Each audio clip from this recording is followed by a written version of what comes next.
嘿，大家好，我是尼克拉斯杨，欢迎来到我的原创频道。今天团长要给大家讲一个迄今为止人类历史上记载的最古老的故事——宇宙大爆炸之前，宇宙之王世尊释迦牟尼讲述的秘密。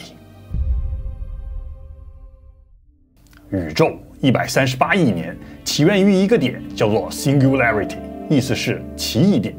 在这个点，时间、空间、引力、光速等等一切的物理定律全部都会失效。所以，奇异点在剑桥大字典中的解释就是 the quality of being strange， 非常奇怪的地方。1915年，爱因斯坦在广义相对论中提到一个公式，叫做爱因斯坦场方程。他解释到，奇异点产生于光或者虚无的表面上，它是宇宙中所有事件的过去，同时也是宇宙中所有事件的未来。这句话的意思就是，我们整个宇宙来源于宇宙大爆炸之前的一个奇异点。而这个奇异点，这个大爆炸，也就是我们整个宇宙的未来。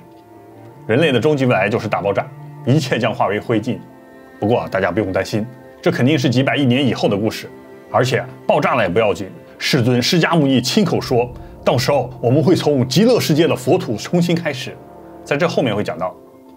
现在我就要给大家讲一下佛教宇宙学，要不然后面大家可能会越听越迷糊。佛教经典《长阿含经》中就记载，世尊释迦牟尼说，世界的一切生命都是光阴天人产生的。光阴天人是一种好似灵一样的意识，没有肉体，好像天使一样。他们生活在第22层色界天的第8层，这一层没有声音，只有光。光阴天人之间交流的方式就是发光，刷刷的发光，而且他们以念为食。宇宙中的智慧种族越有信念，他们就越强大。光阴天人的任务就是在宇宙中播种，让生命多多增长。等生命死去之后，他们就回到光阴天。所以在《长阿含经》中就记载，天地始终竭尽坏时，众生命皆生光阴天。天地毁灭之时，宇宙众生也一起毁灭，但他们的生命都终结之后，就会从光阴天重新开始，一个新的轮回。但是天地始终竭尽坏时，宇宙发生了什么事？《长阿含经》中没有提，但是在一本叫做《增一阿含经》中，释迦牟尼亲口说，在天地始终竭尽坏时之前，还有很多宇宙，而且宇宙之间发生了一次旷日持久的星际战争，魔界要和天界同归于尽，之后整个宇宙就发生了大爆炸，太惨了。毁灭天地的魔界和天界，他们到底是谁？我要告诉大家一个秘密，我频道里提到过所有的神魔角色，你都可以在突袭暗影传说中找到。莉莉丝、撒旦，甚至我们今天要介绍的九头龙。突袭暗影传说是一款暗黑风格的回合制 3D 角色扮演游戏，支援苹果、安卓和 PC 平台。游戏主打魔灵召唤玩法，角色设计完美还原了古代神话中关于神魔的记载，这简直就是为我们频道量身定做的游戏。更棒的是，突袭在苹果 App Store 上有高达4.7分的评价，而且完全免费。我之前的节目也提到过北欧神话，现在到11月22日，突袭暗影传说正举行阿斯加德分裂特别活动，完成游戏内的活动即可获得洛基、索尔、奥丁和弗雷亚4位传奇北欧神。我最喜欢的就是抽卡系统，就像小时候收集宝可梦卡牌，每次抽卡都是惊喜。让我试一试抽一个虚空碎片。哇，鸟形蜥蜴人，还带着阿斯特克风格的骷髅盾。再抽一个。鬼奴剑士，他戴着日本鬼武士面具，完美吓退暗夜妖魔。如果你在11月31日之前加入，记得点击下方链接下载 App， 然后输入优惠码 Monkey King， 就能获得超强英雄齐天大圣孙悟空。他拥有5000多的生命值，是个带有辅助技能坦克型英雄，组队必备。别忘了加团长好友，我的游戏 ID 是尼可拉斯杨，扫描屏幕上的 QR 码或点击资讯栏连接，即可马上获得史诗英雄塔格尔。等你升到15级后，还会解锁史诗英雄泰瑞尔。兄弟们，一起来突袭吧 ！Download Raid now and get Loki the Deceiver for free。这佛教经典《阿含经》一共有4部，记载这件事情的被称作《增一阿含经》。它是世尊给诸天、世人、整个宇宙的智慧生命讲法而额外编撰的。接下来，请大家准备好脑细胞，团长要给大家详细讲一下。文如是，有一天，世尊在舍卫国骑术给孤独园打坐。这时，突然世尊天耳听到僧人们在讨论须弥山、四大洲和整个宇宙。有人就说，须弥山的确又大又奇特，高广极峻，但是很有可能不久之后，须弥山就会再次毁灭，什么也不会留下。在它周围的大山大洲也将会和它一起毁灭。在佛教中，整个宇宙就是以须弥山为中心的蛋形宇宙，周围有四大洲，四大洲又被七重金山和七重海所包围。整个须弥山从上到下住着不同的种族，天人、龙族、夜叉等等天龙八部，上下一共3界28层天，最高到无色界飞翔天。天人在这里也没有杂念，但是有想这个种子，所以它也是有寿命的，寿命是84000大劫，一大劫是269亿年。像这样的宇宙，在时间和空间之中有无数个。释迦牟尼和我们所在的宇宙叫做沙哈罗卡达图，梵语婆娑世界。一个婆娑世界包含3000大千世界，一个大千世界有11个小世界。一个宇宙的终极觉醒者佛陀只能拯救一个婆娑世界，所以在这个宇宙中有无数的婆娑世界，就有无数的佛陀，世尊也是他们中的一个。其他非常久远以前的宇宙也有很多佛陀，比如燃灯古佛、离约古佛、所照古佛等等，他们都在不同时间中出现，指引世尊的前世。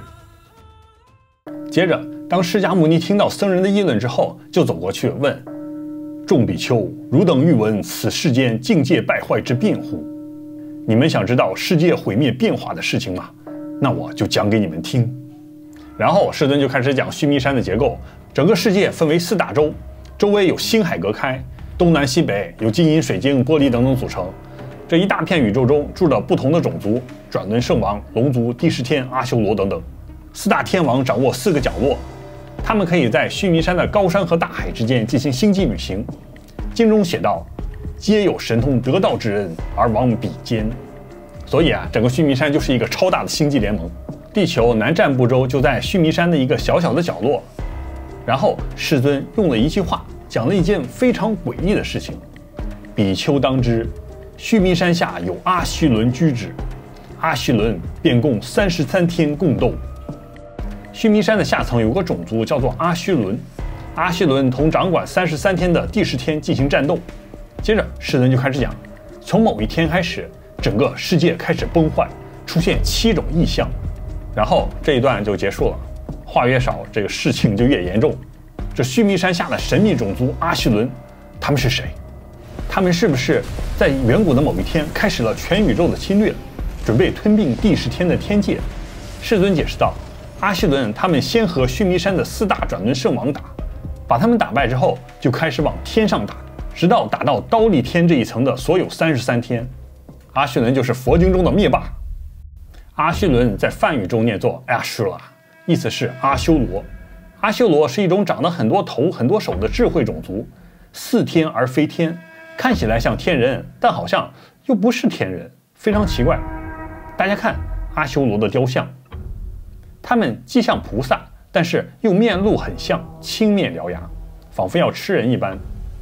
在观佛3位海经中记载，世界将经历一次成住坏空的轮回，这时候会有光阴天人进入海中，然后孕育一个卵，在卵破裂之后会诞生一个巨大的女人。这个女人经历8000年之后会诞生一个男人，他有9个头，头有1000眼，口中出火，有999手，海中发出巨大的声，号曰毗摩智多罗阿修罗王。根据《长阿含经》和《大智度论》的记载，阿修罗一族有4大海王，他们都生活在须弥山下的深海里。他们出现的时候，就是世界混乱和毁灭的开始。因为阿修罗一族中充满了愤怒，他们发誓一定要灭亡帝释天所有的33天。为什么？因为阿修罗曾经就是33天最高位的天人之一。阿修罗出生的天叫做 Tlaya Strimsha， 意思是33，中文翻译为刀立天。为什么是33？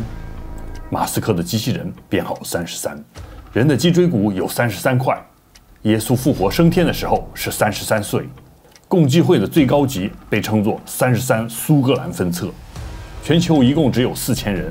他们的标志是双头鹰，头顶上有个发光的三角形，里面写着33。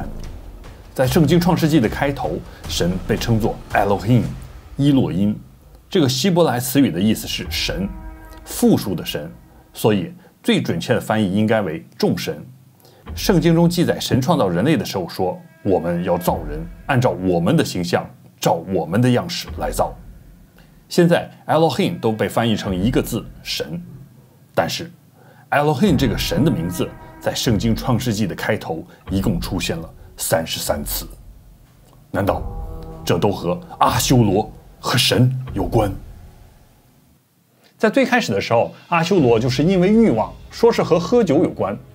他和刀立天最高王者 Shakla 地势天发生了争执， Shakla 就把阿修罗从天界直接打到了须弥山下。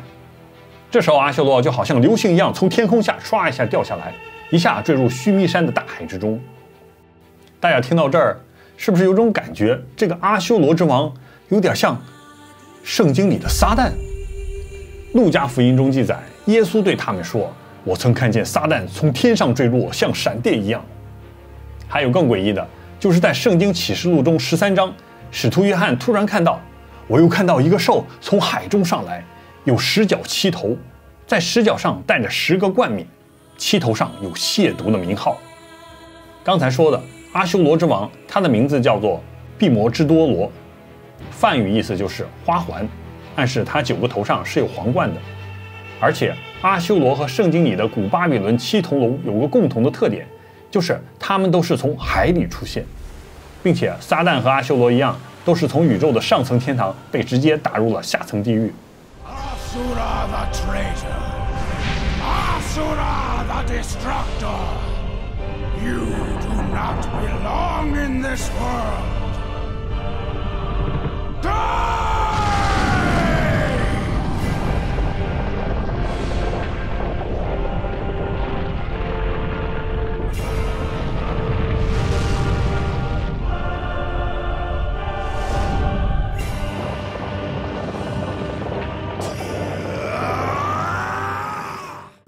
圣经中的地狱还有启示录中7头龙出现的大海叫做 Abyss， 意思是深渊。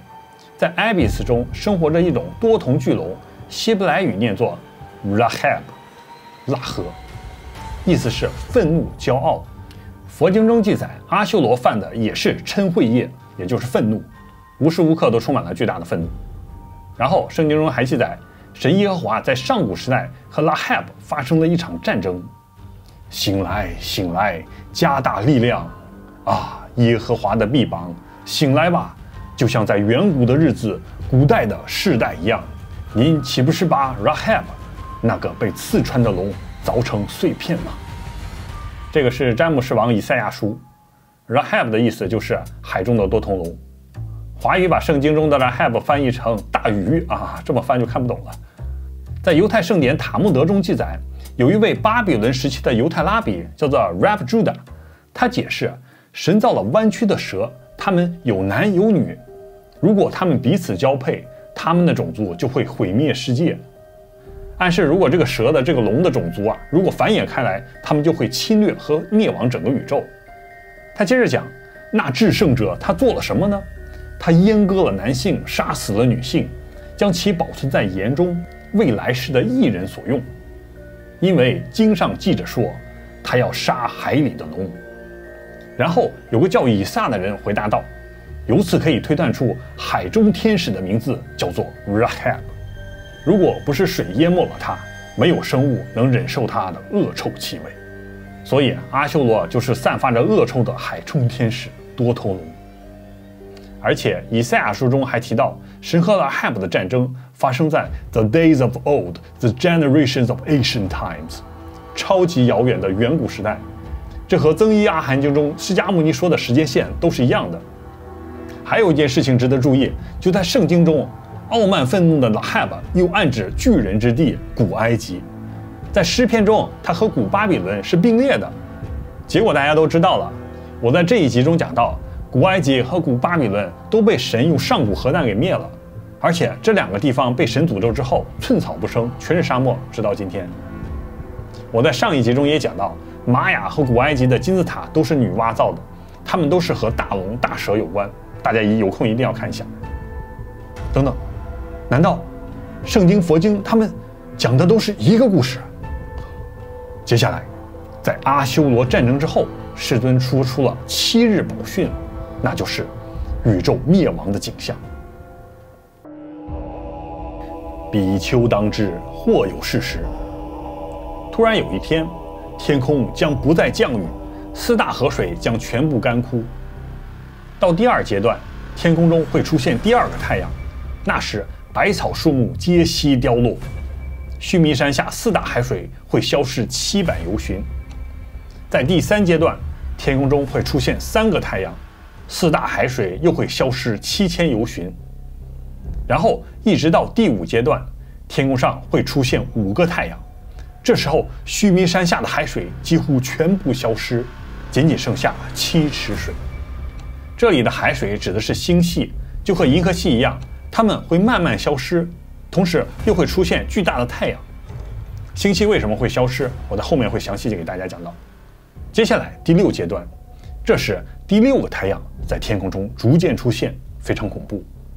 比丘当知，6日出时，此地后68000由旬皆悉淹出，须弥山亦渐渐融坏，3000大千国土皆悉融坏，犹如陶家烧瓦器也，动然火出，弥不周边。8大地狱亦复消灭，人民命终。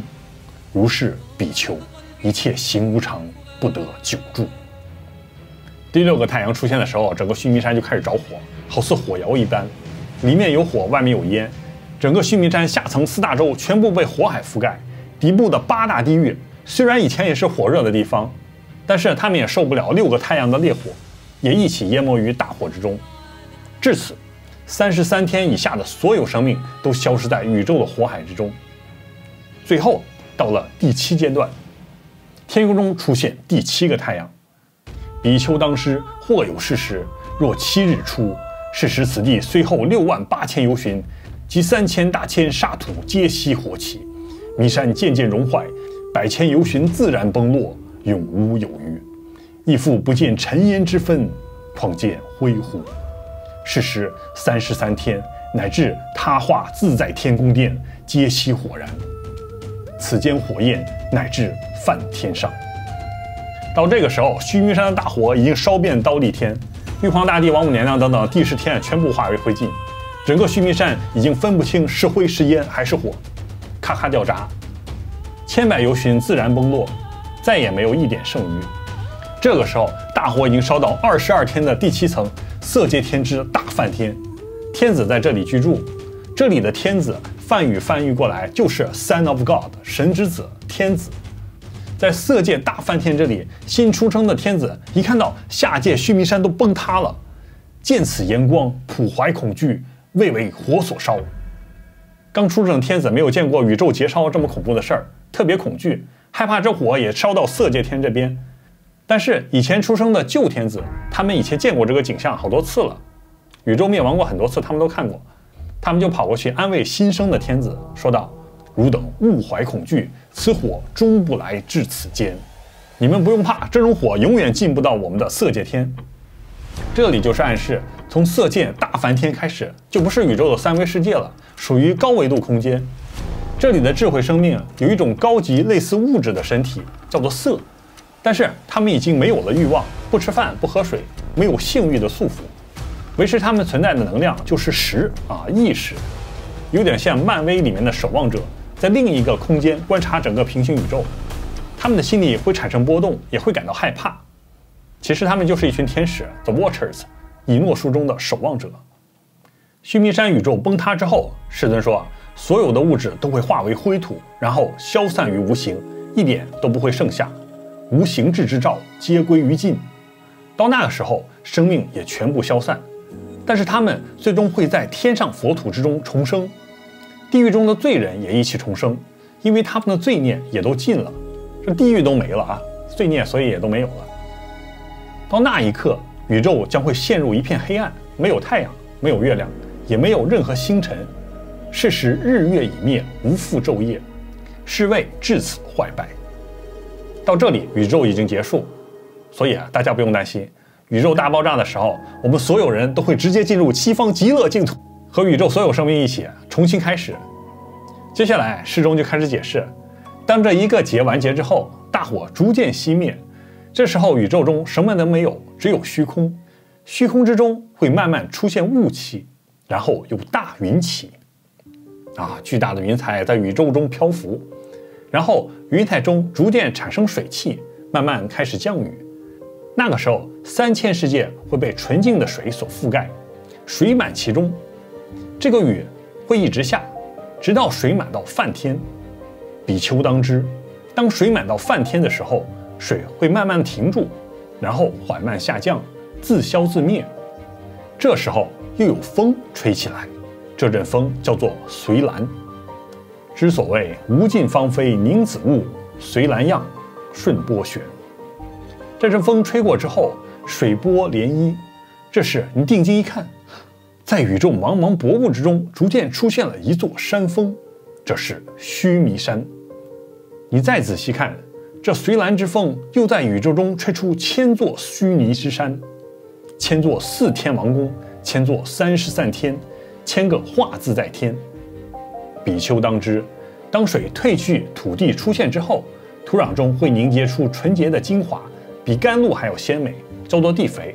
这时候大梵天重生的光阴天人会禁不住诱惑，从天上降到地上去吃这些地肥。之后这些 Son of God 天之子会化为3维生物。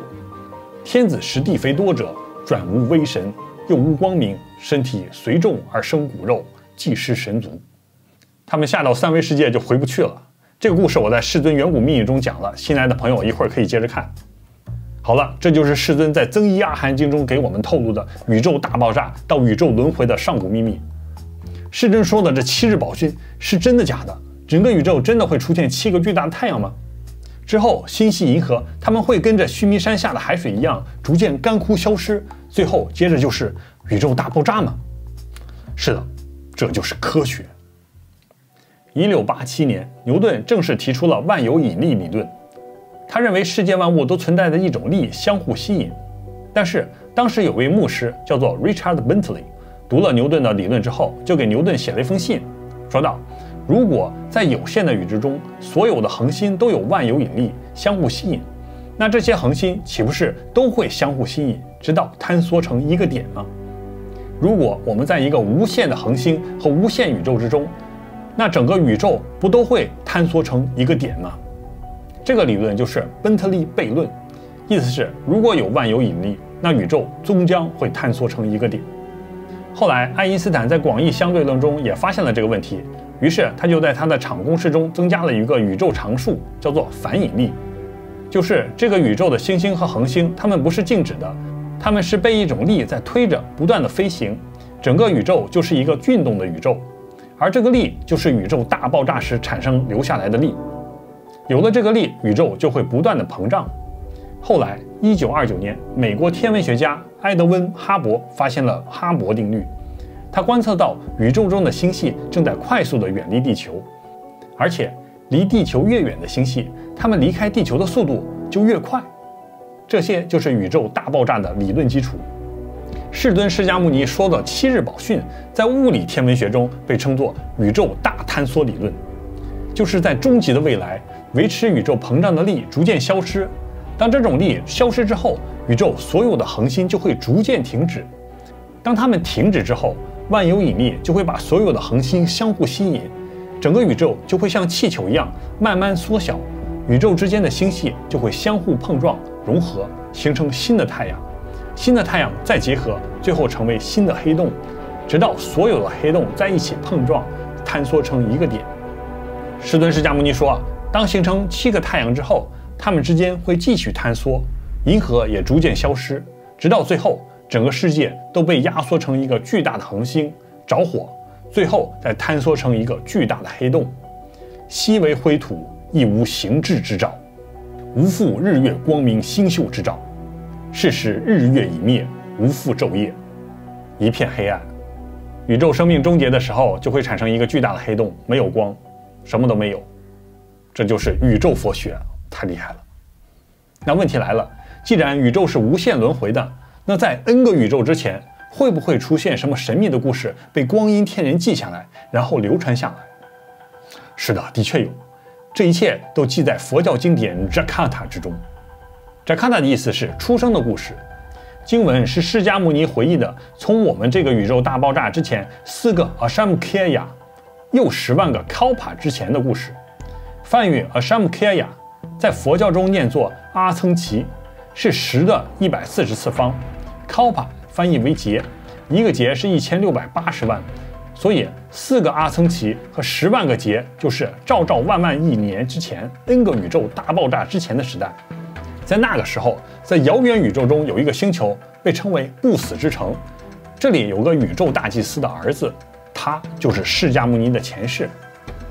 这是另外一个宏大故事的开头，世尊诞生的前传，也是星球大战前传，上古宇宙预言。看完大家就会明白，为什么天人、龙族、楼迦罗、那迦龙王都要臣服于释迦牟尼，因为他就是整个上古宇宙的弥赛亚救世主，所有智慧生命都认他。释迦牟尼诞生的故事，大家先预习一下。上古前传，如果大家想听，请多多点赞，我以后给大家讲。其实本来这集我要给大家讲古巴比伦地图中的北境长城和北极金字塔，后来写了一下，觉得好久没讲世尊了，就准备写世尊的前世宇宙不死之城大祭司之子。但是写了一会儿，又觉得还是要给大家讲一下世尊的宇宙大爆炸。团长的风格就是原创的大气层，33天之意识流天，想到哪里写到哪里。再次感谢突袭暗影传说对我们频道的大力支持，别忘了点击下方链接或者扫描 QR 码领取专属新玩家奖励哦。好了，感谢大家支持团长的原创视频，想听更多神秘故事的朋友，请多多留言点赞，加我的 Instagram 或者是 Line， 把你想知道的故事告诉我，还可以使用超级留言或者配套请团长喝咖啡哦。我们下期再见。